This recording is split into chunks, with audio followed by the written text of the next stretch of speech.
a ball. Assalamualaikum warahmatullahi wabarakatuh.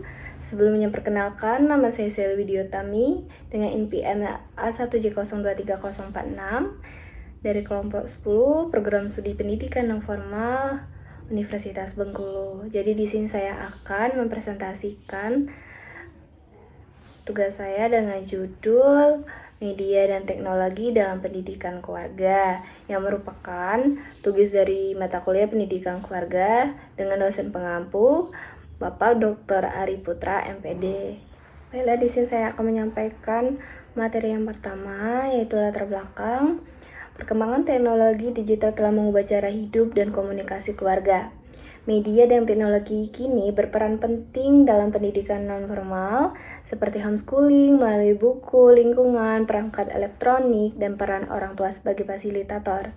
Meskipun demikian, meskipun memberi peluang besar seperti meningkatkan literasi dan minat baca anak lewat buku digital, teknologi itu sendiri menghadirkan tantangan, menciptakan tantangan yang baru berupa berkurangnya interaksi langsung, ketergantungan gawai, serta kesenjangan literasi digital antar generasi. Karena itu, pendampingan orang tua dan literasi digital keluarga menjadi kunci pemanfaatan teknologi yang bijaksana. Selanjutnya, tujuan pendidikan. Tujuan pendidikan itu sendiri, yang pertama ada aspek pribadi. Jadi dalam aspek pribadi ini membentuk anak agar bertanggung jawab terhadap dirinya dan keluarganya, serta mampu menjaga kehormatan keluarga. Yang kedua itu aspek moral, membentuk dan memberikan dasar moral melalui teladan orang tua sehingga anak ini belajar membedakan yang baik dan buruk. Yang ketiga itu aspek sosial, mempersiapkan anak menjadi individu yang bermanfaat bagi masyarakat dan dengan kepekaan sosial dan kepedulian terhadap lingkungan. Lalu ada pendekatan dan teknik. Adapun menggunakan pendekatan yang tergolong dalam pendekatan humanistik seperti menekankan kasih sayang, kedekatan emosional, perhatian, dan pembentukan karakter. Nah, di sini orang tua menjadi penamping, bukan pengontrol. Selanjutnya itu bisa juga dikategorikan pendekatan keteladanan atau modeling. Di sini anak belajar dengan meniru perilaku orang tua. Orang tua memberi contoh penggunaan teknologi, sikap sopan, cara berkomunikasi, dan berkebiasaan baik. Selanjutnya kita akan memasuki materi konsep utama yang terdiri dari definisi. Jadi definisi dari pendidikan keluarga itu sendiri disebutkan dalam Undang-Undang Sistem Pendidikan Nasional Nomor 20 Tahun 2003, yang dimana pendidikan keluarga merupakan bagian dari jalur pendidikan non-formal yang dilaksanakan di dalam keluarga dan memberikan keyakinan, agama, nilai-nilai budaya, nilai moral, serta keterampilan. Selanjutnya, itu kita akan membahas mengenai karakteristik. Dari karakteristik materi ini sendiri, yaitu pertama, pendidikan keluarga itu sebagai fondasi utama. Nah, intinya itu bahwa keluarga adalah tempat belajar pertama. Anak belajar nilai, moral, kebiasaan, dan karakter sebelum mendapat pendidikan di sekolah. Yang kedua itu, media dan teknologi itu sebagai alat bantu pendidikan. Misalnya baik media cetak, buku misalnya, elektronik, kemudian maupun digital sebagai sarana pendukung pembelajaran di rumah. Namun perlu kita garis bawahi bukan sebagai pengganti peran orang tua ya. Ketiga itu peran orang tua sebagai sangat menentukan. Hal ini bahwasanya orang tua itu sebagai pendamping, pengawas, dan contohnya itu dalam penggunaan media dan pengaturan pembatasan waktu menggunakan handphone atau gawai itu sebagai bagian penting dalam pendidikan keluarga di era digital. Dan yang keempat itu penggunaan teknologi memiliki dua dampak positif dan negatif. Bahwa teknologi ini dapat memperkaya pengetahuan dan literasi digital, namun untuk resikonya itu seperti kecanduan gadget dan paparan konten negatif. Dan yang terakhir itu strategi pendampingan menjadi kunci keberhasilan. Nah, bahwa bisa kita terapkan strategi itu seperti komunikasi terbuka dan pengawasan. Kemudian kita akan memasuki materi tentang penerapan praktis dari media dan teknologi dalam pendidikan keluarga. Yang pertama itu penggunaan media edukatif di rumah seperti buku, TV, edukasi, maupun aplikasi digital. Selanjutnya itu pendampingan orang tua dalam penggunaan gadget itu sangat penting, mengingat bahwa anak-anak itu memang perlu pengawasan untuk menghindari hal-hal yang konten yang tidak seharusnya ditonton. Terakhir itu pengembangan komunikasi keluarga untuk membentuk karakter. Selanjutnya itu implementasi tools. Implementasi tools ini menurut Orhomiyati 2019 menyatakan bahwa media keluarga dapat berupa lingkungan, buku, gadget, dan peran aktif orang tua sebagai fasilitator. Seiring waktu, media yang sering dipakai dapat dibagi menjadi 3 kategori, misalnya media elektronik, media cetak, dan media digital. Media cetak itu sendiri seperti buku cerita, majalah anak, modul pendidikan.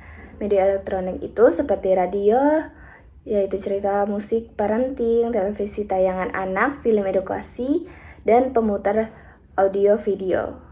Dan media digital itu atau bisa disebut dengan teknologi pendidikan itu seperti internet, aplikasi pendidikan yang membaca, berhitung, STEAM, kemudian e-learning media sosial seperti YouTube Kids, gawai, game edukasi, atau podcast. Next kita akan membahas teori dan praktik, kerangka teoritis, yang dimana terdiri dari teori pendidikan keluarga yang menekankan bahwa anak belajar paling efektif dalam lingkungan emosional yang aman. Lalu, teknologi pendidikan juga hadir memberikan dukungan melalui media-media yang mempercepat proses belajar. Prinsip dasarnya yaitu pendidikan keluarga ini mengacu pada prinsip bahwa orang tua adalah pendidik utama, dan media dan teknologi hanyalah alat bantu yang memperkuat proses pembelajaran, bukan menggantikan peran orang tua. Pun implementasi nyatanya yaitu penerapan secara langsung seperti orang tua menekan ke pembelajaran digital dengan menyeleksi aplikasi edukatif, yaitu dengan mendampingi anak memilih konten dan mengatur waktu layar atau waktu dalam penggunaan handphone. Kemudian menetapkan aturan screen time atau membatasi durasi dan konten yang diakses sehingga dapat memprioritaskan belajar.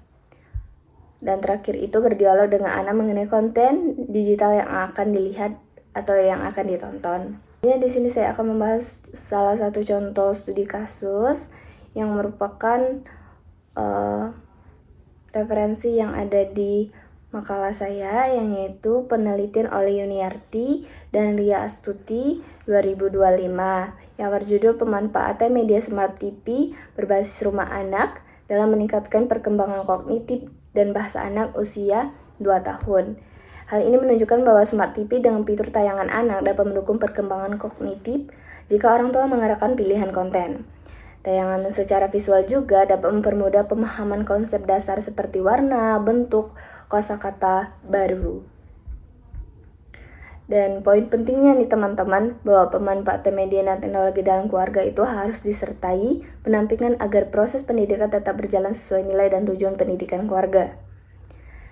Dan tak lupa bahwa ada peluang dalam pemanfaatan media dan teknologi, yaitu pertama dapat mengakses informasi yang lebih luas dengan memanfaatkan artikel, video, dan platform pembelajaran online sebagai sumber belajar anak di rumah. Kemudian solusi literasi digital dan efektivitas belajar melalui pelatihan komunitas sehingga lebih bijak dalam mendampingi anak menggunakan teknologi. Ketiga itu dapat meningkatkan literasi anak dengan arahan orang tua, dapat melatih keterampilan mencari informasi, berpikir kritis melalui media digital. Kemudian ada tantangan tersendiri dalam pemanfaatan media dan teknologi. Pertama itu ketergantungan dan gangguan konsentrasi, karena pemakaian berlebihan dapat membuat anak sulit fokus, terbiasa multitasking, dan terganggu pola tidurnya. Kedua, paparan konten negatif bisa saja itu terpapar konten yang mengandung kekerasan, kemudian pornografi atau ujaran kebencian yang dapat mempengaruhi perilaku dan sikapnya. Kemudian dampak media sosial dan gadget itu dapat menurunkan interaksi sosialnya secara langsung. Kemudian kurangnya pengawasan orang tua dan kesenjangan akses teknologi karena tidak semua keluarga itu memiliki akses internet dan perangkat yang memadai. Kemudian ada strategi orang tua dalam pemanfaatan media dan teknologi dalam pendidikan keluarga. Yang pertama itu dapat meningkatkan literasi digital orang tua melalui pelatihan sekolah atau komunitas. Kemudian dapat meningkatkan komunikasi terbuka dalam keluarga, lalu membuat jadwal harian yang seimbang, kapan belajar, kapan bermain, beribadah, dan istirahat. Itu ditentukan jadwalnya. Kemudian dapat juga bekerja sama dengan sekolah. Dan terakhir, waktu berkualitas itu harus diberi, dimana waktu berkualitas tanpa gadget gitu. Jadi mungkin itu aja sih teman-teman untuk pemaparan materi dari saya. Nah, jadi kesimpulannya yaitu media dan teknologi ini memainkan dua peran penting dalam pendidikan keluarga pada zaman digital ini. Di satu sisi, mereka ini memberi peluang yang besar seperti akses informasi yang luas, materi pembelajaran interaktif, dan peningkatan literasi digital bagi anak. Namun di sisi lain juga, ada tantangan seperti ketergantungan pada perangkat, risiko terpapar konten negatif, kurangnya pengawasan dari orang tua, dan ketidakmerataan akses terhadap teknologi. Hal ini karena keberhasilan pendidikan keluarga sangat dipengaruhi oleh keterlibatan aktif orang tua sebagai penamping, pengatur, panutan, dan fasilitator bagi anak. Itu saja nih untuk pemaparan materi dari saya. Mungkin jika ada salah kata saya mohon maaf, dan semoga apa yang saya sampaikan hari ini bisa bermanfaat untuk semuanya. Saya akhiri, wassalamualaikum warahmatullahi wabarakatuh. See you.